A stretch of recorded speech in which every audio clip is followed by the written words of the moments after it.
இது மகிமை நேரம். ஆண்டவராகிய இயேசு கிறிஸ்துவின் ஈடு இணையற்ற நாமத்தில் மகிமை டிவி நேயர்களை அன்புடன் வாழ்த்தி வரவேற்கிறேன். இந்த மகிமை நேர நிகழ்ச்சி மூலமாக மீண்டுமாக உங்களை சந்திப்பதில் மிகுந்த சந்தோஷம். நாம் இந்த மாதத்துல தியானித்து வருகிறோம் சிலுவை வார்த்தைகளும் கிறிஸ்தவ வாழ்க்கையும் அப்படின்னு சொல்லி. ஆண்டவர் சிலுவையில பேசின வார்த்தைகளை நம்முடைய கிறிஸ்தவ வாழ்க்கையில நாம் அபியாசப்படுத்தணும் அப்படின்னு சொல்லி தான் நம்ம தியானித்து வருகிறோம். நாம் நேற்று மன்னிப்பை குறித்து நம்ம தியானித்தோம். நாம் மன்னிக்கணும், அப்பதான் நாம் மன்னிக்கப்படுவோம், அப்பதான் நம்முடைய ஆசீர்வாதங்களை சுதந்திரத்துக் கொள்ள முடியும் அப்படின்னு சொல்லி தியானித்தோம்.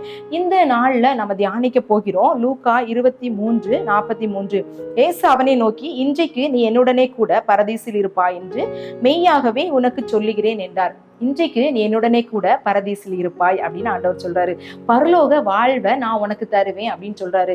ஆண்டவர் இந்த மனிதனை இந்த உலகத்துல படைத்ததான நோக்கமே அவரோடு கூட சதா காலமும் வாழணும், நித்தியமாய் அவரோடு வாழணும் அப்படின்னு சொல்ற ஒரு உன்னத நோக்கத்தோடு தான் படைத்தார். ஆனா ஆதாமின் மூலமாக பாவம் இந்த உலகத்துல ஆதாம் ஏவாளின் மூலமாக பாவம் வந்ததுனால மக்கள் மரணத்திற்குள்ளான ஒரு ஆக்கினை தீர்ப்படைந்தார்கள் அப்படின்னு சொல்லி நம்ம பார்க்கிறோம்.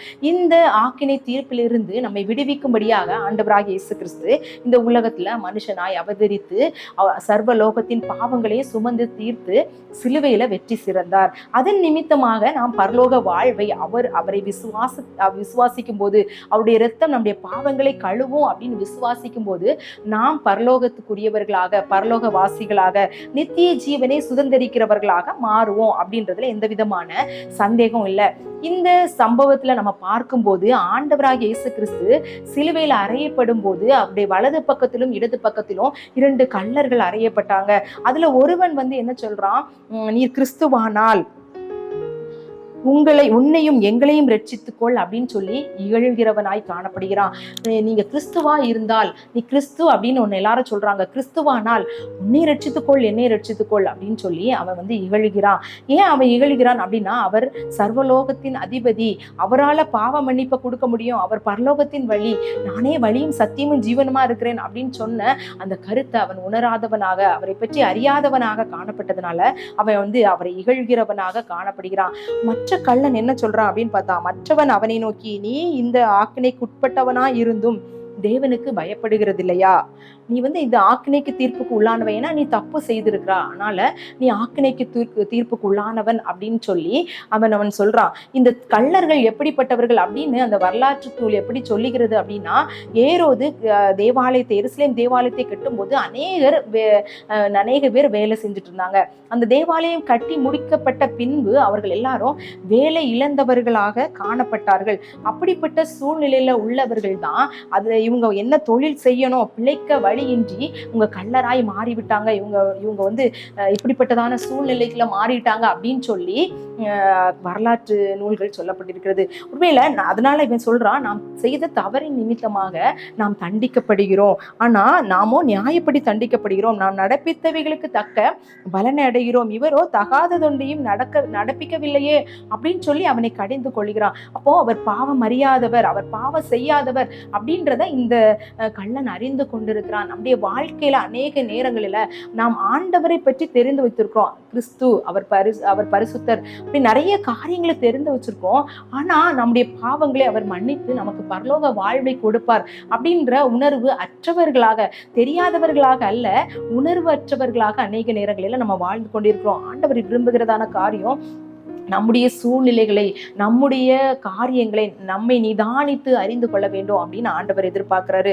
அதுக்கப்புறம் தான் அவன் சொல்றான் இயேசுவை நோக்கி, ஆண்டவரே, நீர் உம்முடைய ராஜ்யத்தில் வரும்போது அடியனை நினைத்தருளும். அப்போ ஆண்டவர் பரலோகத்திற்கு வேறி போவார் அப்படின்ற நிச்சயத்தை அவர் அறிந்து கொண்டதுனால, உம்முடைய ராஜ்யத்துல வரும்போது என்ன நினைத்தருளும், நான் நரகத்துக்கு போயிடக்கூடாது, நான் பரலோகத்துக்கு வரணும் அப்படின்னு சொல்லி ஒரு ஆத்ம பாரம் உள்ளவனா கடைசி நிமிடத்துல ஆண்டவரிடத்துல அவன் வேண்டுதல் செய்கிறான். அப்போ அவனுடைய வேண்டுதல் கேட்கப்பட்டது அப்படின்னு சொல்லி நம்ம பார்க்கிறோம்.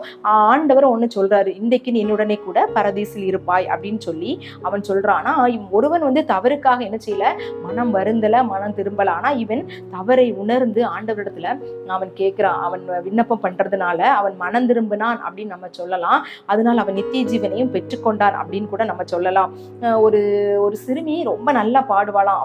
அவளுடைய ஆலயத்துல அவ எப்பவுமே பாடுறதுக்கு அவளுக்கு ஒரு வாய்ப்பு கொடுப்பாங்க. அதனால அவ நல்லா பாடுறவளா இருந்ததுனால அவளுக்கு வந்து ஒரு பெருமை, நான் வந்து ரொம்ப நல்லா பாடுறேன் அப்படின்னு சொல்லிட்டு அவ எப்பவுமே அந்த பெருமையான காரியங்களை குறித்து பேசி போதகரை கூட மட்டம் தட்டுறவளா காணப்பட்டாளாம். அப்போ போதகர்லாம் எல்லாருமே சொல்லியும் அவ கேட்கவே இல்லை. ஒரு நாள் அவளுக்கு ஒரு கொடிய நோய் வந்துட்டு, நோய் வந்து அவ இருட்டறையில தான் இருக்கணும். ஒளியில வந்தா அவளுக்கு வந்து அந்த நோயின் தாக்கம் அதிகமாகும். அதனால அவ இருட்டறையில தான் காணப்பட்டா. இந்த போதகர் அவளை போய் சந்தித்து ஜபிக்கிறாரு. அவளுடைய குறைவே அவளுக்கு உணர்த்தும் போது, நான் செய்தது தவறு அப்படின்னு சொல்லி அவ வந்து அந்த பாவ மன்னிப்பின் நிச்சயத்தை பெற்றுக்கொண்டுதான் அவ எழுதின பாடல் தான் நான் பாவிதான் ஆனாலும் மாசற்ற ரத்தம் சிந்தினீர். நம்ம பாவியான காரியங்களை, பாவமான காரியங்களை நான் பாவிதான் அப்படின்னு உணர்ந்து ஆண்டவருடைய சமூகத்துல போகும்போது அவர் நமக்கு ரட்சிப்பை அருளி செய்ய வல்லவராய் இருக்கிறார். ரட்சிப்பு நமக்கு கட்டளையிட வல்லவராய் இருக்கிறார்.